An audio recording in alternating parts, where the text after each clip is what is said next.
Hello दोस्तों, welcome करता हूं आप सभी का एक बार फिर से। आप देख रहे हैं वासिम्पल। मैं आपके साथ सैयद शमशाद हुसैन। जितने भी राशन कार्ड धारक हैं, इस वीडियो को ध्यानपूर्वक देखें। अगर आप राशन का लाभ उठाते हैं और आपने अगर ई केवाईसी नहीं कराया तो आपका राशन कार्ड जो है बंद हो जाएगा और आप लाभ से वंचित रह जाएंगे। आइए इस वीडियो में जानेंगे किस तरीके से आप अपने राशन कार्ड में ई केवाईसी करा सकते हैं। ई केवाईसी किनको कराना है, ई केवाईसी और आधार सीडिंग क्या दोनों अलग चीज़ें हैं, जो घर से बाहर रह रहे हैं उनके लिए ई केवाईसी कैसे होगा, जो इंडिया से बाहर विदेशों में रह रहे हैं उनके लिए ई केवाईसी कैसे होगा, जो अंतिम तिथि है वो क्या है, सब कुछ इस वीडियो में बताएंगे। बड़े ही ध्यानपूर्वक इस वीडियो को अंत तक देखिएगा। तो जितने भी राशन कार्ड धारक हैं, यहाँ पर आपको बता दें कि उन पर एक नोटिस आया है और सभी राशन कार्ड धारकों को यहाँ पर अपना ई केवाईसी कराना है। अब इस ई केवाईसी कराने के पीछे का मकसद क्या है? देखिए, इससे पहले आधार सीडिंग के बारे में कहा गया था कि जितने भी राशन कार्ड धारक हैं उनको आधार सीडिंग करवाना है। आधार सीडिंग में क्या बेनिफिट हुआ कि एक परिवार में अगर एक पूरे फैमिली में 6 लोग हैं तो 6 लोग में आधार सभी का सीडिंग होना चाहिए, यानी आधार नंबर सबका वहां पर ऐड होना चाहिए। पहले आपका आधार नंबर ऐड नहीं होता था, सिर्फ राशन कार्ड में नाम होता था।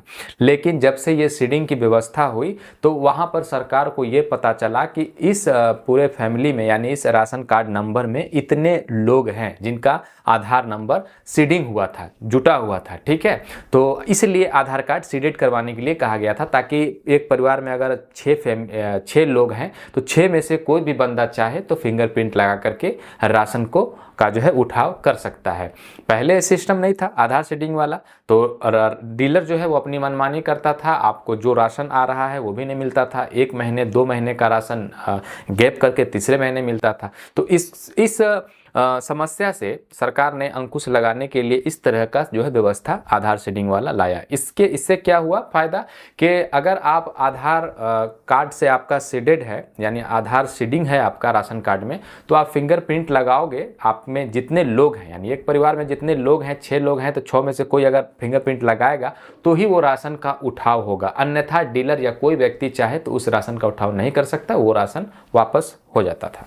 ठीक है, लेकिन इसके बाद एक और समस्या आ गई। जैसे आपके परिवार में 6 लोग हैं और 6 लोग में से किसी लोग की शादी हो गई, या फिर कोई ऐसे भी व्यक्ति हैं जो इंतकाल कर गए, डेथ कर गए, जिनकी मृत्यु हो गई और उनका भी राशन अभी तक मिल रहा है। हालांकि ये बात डीलर को शायद से पता हो कि इनके, चूंकि वो मोहल्ले के होते हैं, आसपास के ही होते हैं, कि इनके यहाँ का कितने फैमिली बचे, कितनी की शादी हो गई, कौन डेट कर गए, तो वो वाला राशन डीलर अपने पास काट के रख लेता है और बाकी का राशन आपको दे देता है। लेकिन सरकार से तो वो राशन आप तक पहुँच रहा है ना, चूंकि 6 लोगों का यहाँ पर सीडिंग है। तो इस वजह से ये आधार ई केवाईसी का यहाँ पर शुरुआत किया गया है।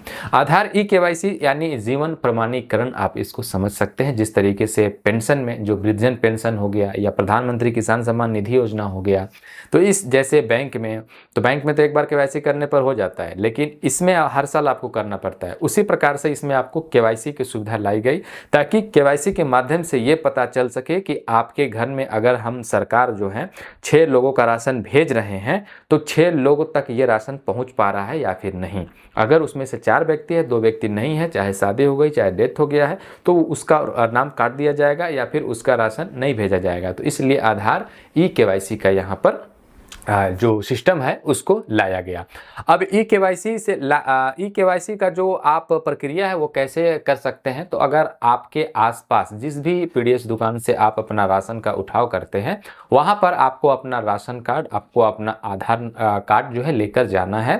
ठीक है, और वहां पर वो आपके राशन कार्ड नंबर डाल के, आपका आधार नंबर डाल करके आपका फिंगरप्रिंट के माध्यम से केवाईसी कर लेंगे। एक फैमिली में जितने भी मेंबर हैं उन सभी को केवाईसी करना मैंडेटरी है, अनिवार्य है, सबका करना होगा। ये तो रह गई बात जो अपने घर बार में रहते हैं, जो राशन उठाते हैं वो तो करा लेंगे। लेकिन अब मान के चलिए कि एक परिवार में 6 फैमिली है, उसमें से 2 व्यक्ति जो है वो बाहर है, जैसे बिहार के हैं और कोई व्यक्ति दिल्ली में है, मुंबई में है, महाराष्ट्र में है, गुजरात में है, काम के सिलसिले से हो या फिर मजदूरी के सिलसिले से हो। तो ऐसे में ONRC one nation one ration card के तहत आप देश के किसी भी कोने से राशन की उठाव कर सकते हैं या राशन में किसी प्रकार का कोई काम करवा सकते हैं। तो आप अपने नज़दीकी डीलर के पास जाइए जहां भी आप प्रदेश में रह रहे हो और उनसे कहिए कि हमारा ई-KYC आप कर दीजिए, वो आपका ई-KYC कर देंगे। ये हो गई दो बातें। एक बात जो कि हमने आपको बताया, जो अपने घर में रह रहे हैं अपने डीलर के पास से उठा रहे हैं वो तो डीलर के पास से करा लें। दूसरी, जो आप घर से बाहर हैं अगर, तो वहीं पे करा लें ONRC के माध्यम से। तीसरा, जो गल्फ़ कंट्री में रह रहे हैं भाई साहब, जो गल्फ़ कंट्री में रह रहे हैं वो भी सवाल करते हैं कि हम अपना ई-KYC कैसे करें।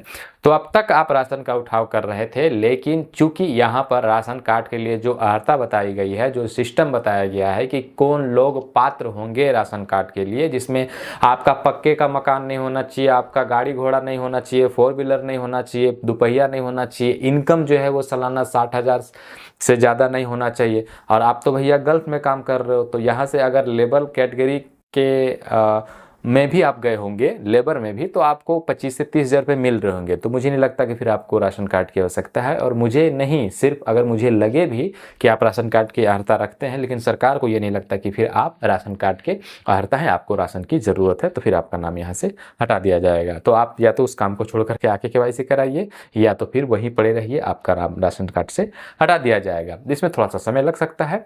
तो ये था पूरा प्रक्रिया जो हमने आपको बताया। बहुत सारे लोग ऐसा बोल रहे हैं कि आप मोबाइल से कर सकते हैं, घर से कर सकते हैं, OTP के थ्रू, इसके थ्रू, उसके थ्रू। अभी तक ऐसा कोई ऑफिशियल नोटिफिकेशन नहीं है जिसमें ये बताया गया हो, ये कहा गया हो कि आप घर बैठे अपना KYC कर सकते हैं राशन कार्ड में। ऐसा कोई सिस्टम नहीं। हाँ, कुछ स्टेट्स के लिए है, सिक्किम वगैरह उधर का मैंने देखा था, उसके लिए है, लेकिन बिहार वाला अभी ऐसा कुछ भी अपडेट नहीं आया है।